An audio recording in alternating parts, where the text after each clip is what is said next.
Hello बच्चों, आप सभी का स्वागत है हमारे वीएन के ट्यूशंस में। और बताइए आप सबके, उम्मीद करता हूँ कि आप सबके हालचाल बहुत अच्छे होंगे। आप कैसे बता पाओगे, रिकॉर्डेड क्लास है बच्चों पहले से। तो बच्चों आज हमारा टॉपिक क्या है, चैप्टर नंबर 6 है और टॉपिक है हमारा त्रिभुज, ट्राइंगल। जहाँ भी आप देखते हो वहाँ ट्राइंगल दिखता है आपको, आप प्लीज खाते होगे। ट्राइंगल वाले आते हैं ना, वो बहुत अच्छे लगते हैं। आप सोचो ट्राइंगल बनता कैसे है, वो सीखेंगे आज हम। ट्राइंगल के अंदर क्या क्या क्वालिटी होती हैं वो सीखेंगे हम, ठीक है। अब सबसे पहले देखो बच्चों क्या होता है ट्राइंगल। लोग कहते हैं तीन रेखाओं से बना होता है ट्राइंगल। तीन रेखाओं से बना होता है ट्राइंगल, ये गलत बात है। लो मैंने खींच दी रेखाएं, बन गया ट्राइंगल। लो मैंने खींच दी रेखाएं, बन गया ट्राइंगल। नहीं बना। लोग कहते हैं तीनों रेखाओं के बिंदु के मिलने से जो आकृति बनती है वो ट्राइंगल होती है। क्लियर। ये तीन बिंदु हैं जिनसे मिलाकर रेखाओं को खींचा जाए तो वो क्या होता है, ट्राइंगल होता है। ट्राइंगल ABC, तीन बिंदु से मिलकर बना हुआ आकृति ट्राइंगल कहलाता है आपका, ठीक है बच्चों। और एक बच्चों याद रखो, आपने ये चीज देखी होगी लिखी हुई, ये चीज क्या होती है बताओ। आपने बहुत देखा होगा, आपने लिखा हुआ कि ये ऐसे बना, उल्टा टी बना देते हैं। उल्टा टी नहीं होता, वो लंब होता है। क्या होता है, लंब। लंब होता है, ठीक है। लंब कैसा होता है वो, ये जब हम यहाँ से किसी सामने वाले कोण से किसी सामने वाली भुजा पर, एक कोण से सामने वाली भुजा पर लंब डाला जाता है, उससे हमेशा 90 का कोण बनता है। उसे हम क्या बोलते हैं, लंब, ठीक है। सामने वाली भुजा पे जब 90 डिग्री का एंगल बनाएगा तो वो होगा हमारा लंब, ठीक। जहां तक आपका क्लियर, त्रिभुज और लंब आपका क्लियर हुआ। चलो हम अगले टॉपिक की तरफ चलते हैं फिर। देखो हमने आपको बताया त्रिभुज दो प्रकार के होते हैं, त्रिभुज के प्रकार दो होते हैं। एक भुजाओं के आधार पर होता है, एक कोण के आधार पर होता है। तो सबसे पहले भुजाओं के आधार पे देखते हैं कि भुजाओं के आधार पर त्रिभुज कितने प्रकार के होते हैं, ठीक। तो सबसे पहले देखते हैं आप समबाहु त्रिभुज। पहला, भुजाओं के आधार पर समबाहु, समद्विबाहु, विषमबाहु, ओके, ठीक। तो पहला हम बनाते हैं इसका डायग्राम कि समबाहु त्रिभुज का डायग्राम क्या होता है। समबाहु त्रिभुज जो होता है उसकी क्या होती हैं, तीनों भुजाएं बराबर होती हैं, ABC।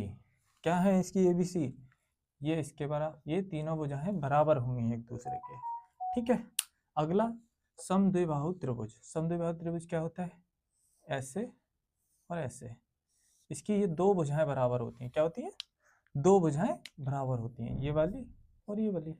कोई भी दो भुजाएं बराबर हो सकती हैं आपकी, ठीक, ABC। अब देखो विषम बाहु त्रिभुज।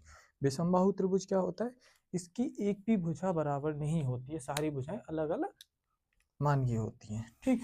जैसे इसका जो डायग्राम बनेगा वो बनेगा आपको कुछ ऐसा बनाते हैं, ये बनाया एक ये बना दिया, एक ये बना दिया।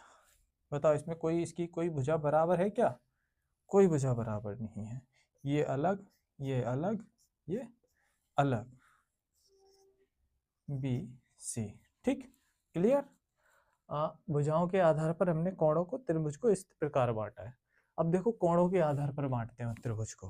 कोणों के आधार पर किस प्रकार बांटेंगे, सबसे पहले आता है न्यून कोण, ठीक। सबसे पहले न्यून कोण आता है। न्यून कोण का मतलब क्या होता है, त्रिभुज के कहीं कोई भी दो कोण, न्यून कोण मतलब त्रिभुज के अंदर के जो कोण होंगे वो 90 से कम होंगे, वो क्या कहलाएंगे, न्यून कोण कहलाएंगे आपके, क्लियर है, ठीक। जैसे कि मैं आपको बताता हूँ, ये एक त्रिभुज बनाया मैंने इस प्रकार, ठीक है। ये आपका 60 का हो गया, ठीक। ये आपका 55 का हो गया, ठीक है बच्चों। अब बताओ कितने का बचा कोण, 60 और 55 जुड़ने के बाद कितना हो जाएगा आपका, कुछ ये 115। अब आप जानते हो त्रिभुज के तीनों कोणों का ये मतलब मल्टीप्लाई क्या होता है, प्लस योग क्या होता है, 180। अब 180 में से 115 माइनस कर दो, ठीक। आपका कितने का बचा,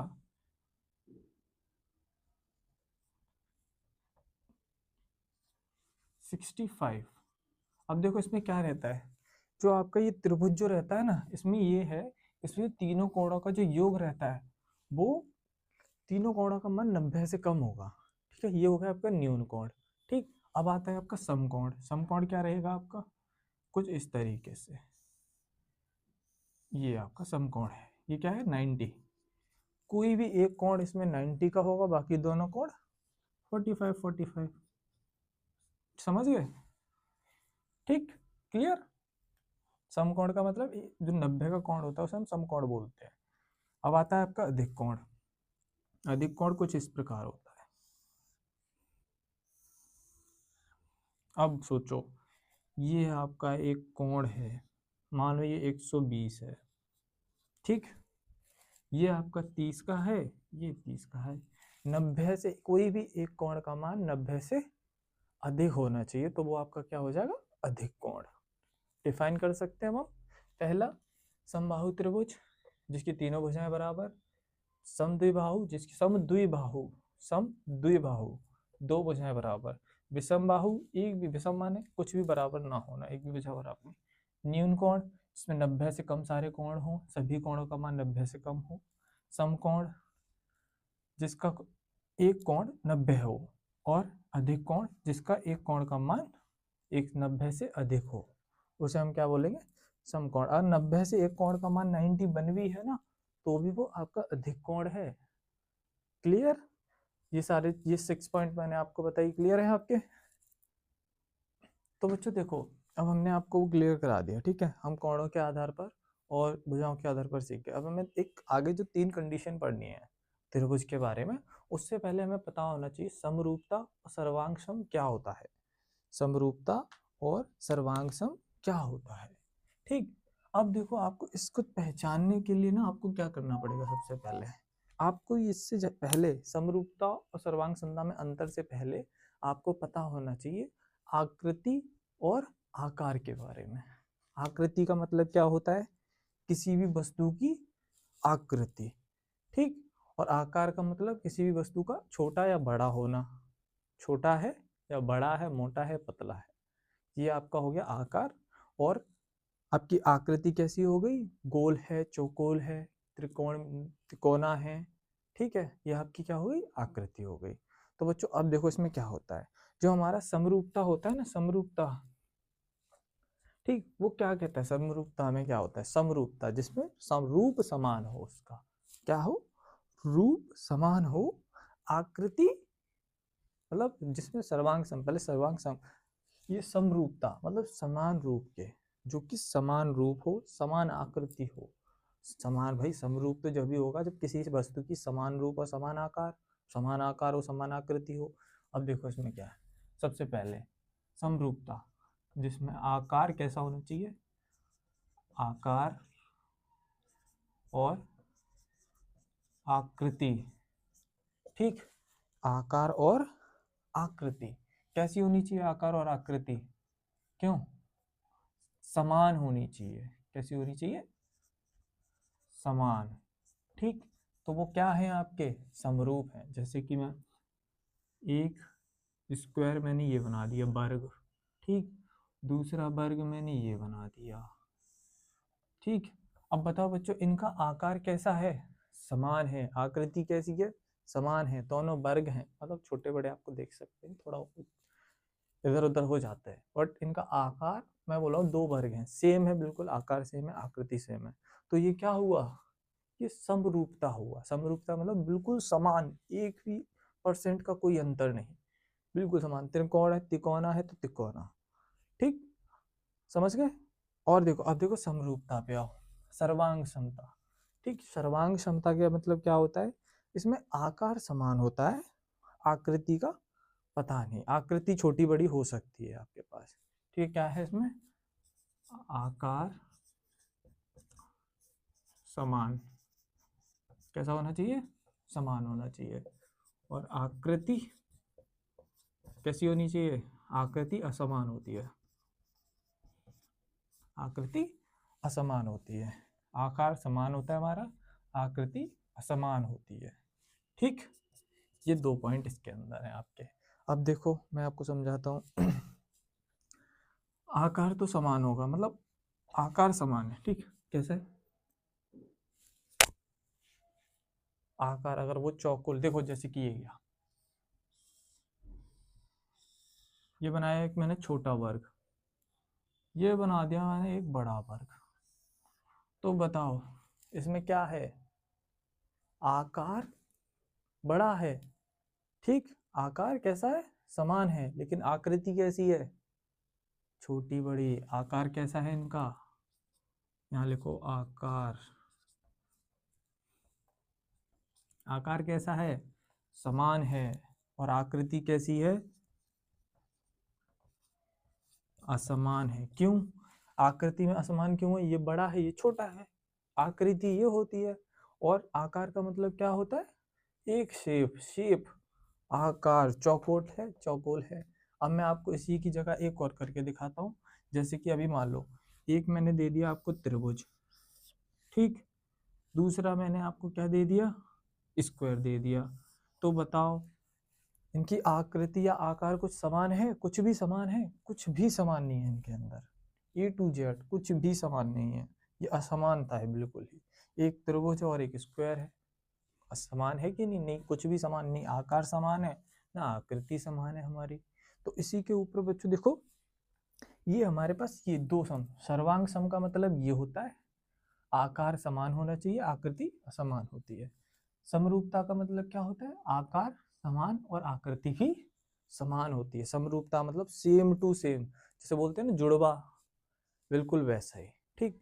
और आकृति और सर्वांग क्षमता का मतलब क्या होता है, छोटा बड़ा होना, छोटा हो या बड़ा हो पर आकार उनका कैसा हो, सेम होना चाहिए। जैसे होता है ना, एक वाटर बोतल ले लो 2 लीटर की, एक वाटर बोतल ले लो छोटी आधा लीटर की, दोनों का आकार समान है और उनकी क्षमता, जैसे कि उनकी जो आकृति समान मतलब आकार समान है, आकृति कितनी छोटी, उसकी आकृति छोटी होगी आधे लीटर वाले की, 1 लीटर वाले की आकृति बड़ी होगी, है ना।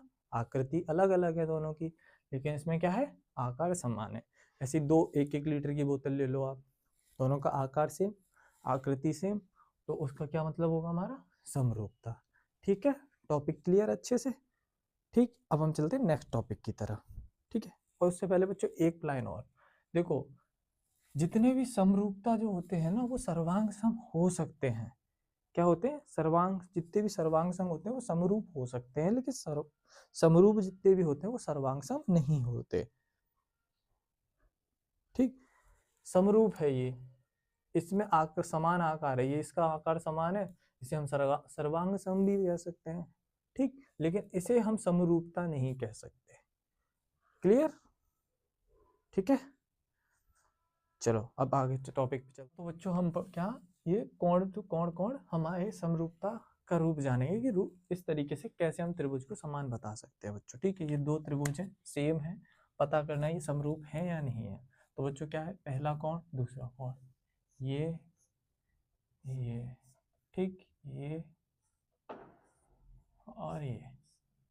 तो बच्चों देखो सबसे पहले बच्चों क्या करना है आपको, आपको देखना है जो एंगल P है, एंगल B, हम कोण के बारे में बात कर रहे हैं ना, एंगल एंगल एंगल, तो एंगल B किसके बराबर है, एंगल B बराबर है एंगल P के, ओके। क्या है, एंगल B बराबर है एंगल P के। फिर एंगल A किसके बराबर है, किसके बराबर है एंगल A, समरूप किसके है, एंगल R के, एंगल R, ठीक। एंगल C किसके समरूप है, एंगल Q के, किसके समरूप है, एंगल Q। क्लियर। अब देखो इसमें क्या है, ए ए ए, तो कोण कोण कोण मतलब कोण कोण हमारे समरूप हैं। ऐसी बच्चों एक और होती है, इसकी 3 कंडीशंस होती है बच्चों, तो मैं आपको एक यही बताऊंगा, ठीक है। तो इसकी दूसरी कंडीशन क्या होती है आपकी, दूसरी कंडीशन है आपकी भुजा भुजा भुजा, मतलब ये आपकी पहली कंडीशन हो गई। सेकंड कंडीशन देखो क्या होती है, एस एस एस, भुजा भुजा समरूप है या नहीं है। तो बच्चों देखो पहला एक त्रिभुज हमारे पास ये है, ठीक, दूसरा एक त्रिभुज हमारे पास ये है, क्लियर। एक त्रिभुज ये है, एक ये है, इसका नेमिंग कर दो A B C P Q R, ये नेमिंग कर दी हमने। अब बच्चों देखो इसमें कैसे समरूप निकालता है, अब इसमें जो ये एक भुजा, ये और ये 3 भुजाएं हमारे पास, हमने नेमिंग की, शाइनिंग भी लगा दिया उसके ऊपर, ठीक। अब ये कर दिया हमने। अब देखो क्या है सबसे पहले, अब इसमें देखो भुजा ए बी, क्या है, भुजा ए बी किसके समरूप है, पी क्यू। ठीक, अब भुजा बी सी किसके समरूप है, क्यू आर के। ठीक, अब ए सी किसके समरूप है, आपका पी आर के समरूप है। किसके समरूप है, पी आर के। क्लियर।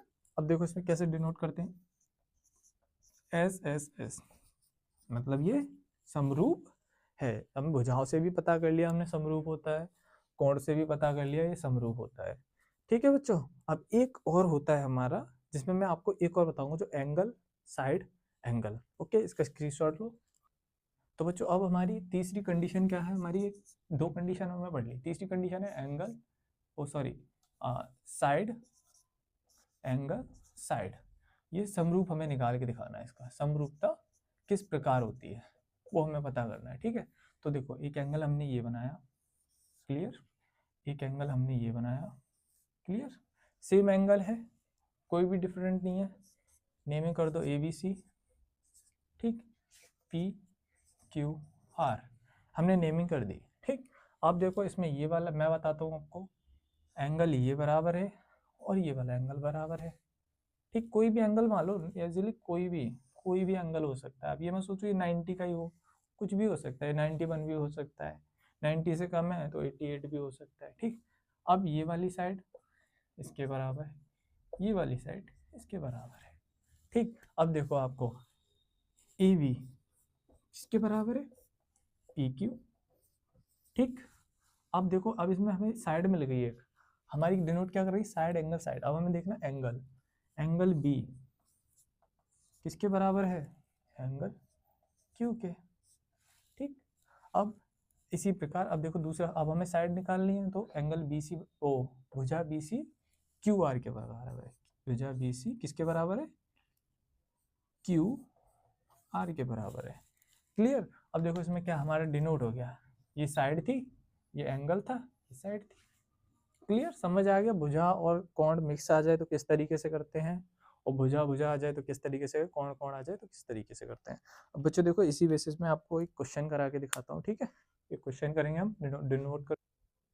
तो बच्चों देखो इस क्वेश्चन में हम करेंगे, इस क्वेश्चन में हमारी सारी चीजें आ जाएंगी जो हमने अभी तक कंडीशंस पढ़ी हैं जितनी भी, वो सारी कंडीशंस इसके अंदर आ जाएंगी। देखो इसमें क्या करना है, सबसे पहले क्या आकृति समान है, आपसे पूछे क्या आकृति समान है। ठीक, तो इसमें पता करना है क्या आकृति समान है, इसके एंगल्स बराबर हैं दोनों के। ठीक, साइड्स अलग अलग हैं। अब आप कहोगे सर ये समरूप है ही नहीं, आप ये कहोगे समरूप नहीं है। देखो मैं आपको बताता हूँ कैसे समरूप है ये समरूप है। देखो इसे हम जब करेंगे ना आगे तब समझ आएगा। सबसे पहले इसके संगत कोण निकालो, क्या संगत कोण।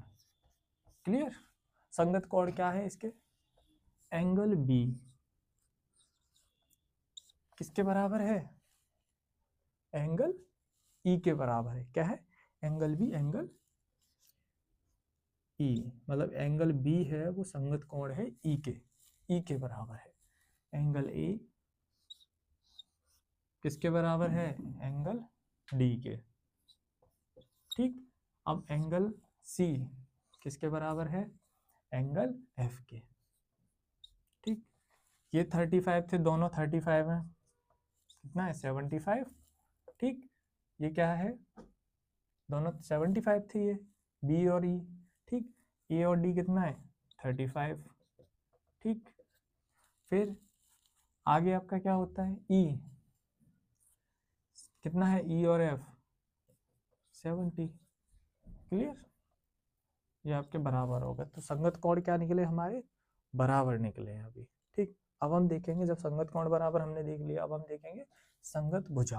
क्या देखेंगे, संगत भुजा। ठीक, क्या देखेंगे, संगत भुजा। तो संगत भुजा क्या क्या होती है वो समझो, कैसे पता करेंगे। अब संगत भुजा देखो, इसमें जब ये कोण बराबर है तो इसी ये हमारी ये भुजा देखेंगे तो इस एंगल की भी ये भुजा देखेंगे। ए बी बराबर है डी ई। अब आप कहो सर ए बी क्या है 2 है, डी ई 4 है। तो अब देखो ऐसे मैं आपको बताता हूँ, फिर से करेंगे। पहले क्या करेंगे, ए बी किसके बराबर है, ED के बराबर है। ठीक, फिर BC किसके बराबर है, EF के बराबर है, BC EF के बराबर है। फिर AC DF के बराबर है, AC DF के बराबर है।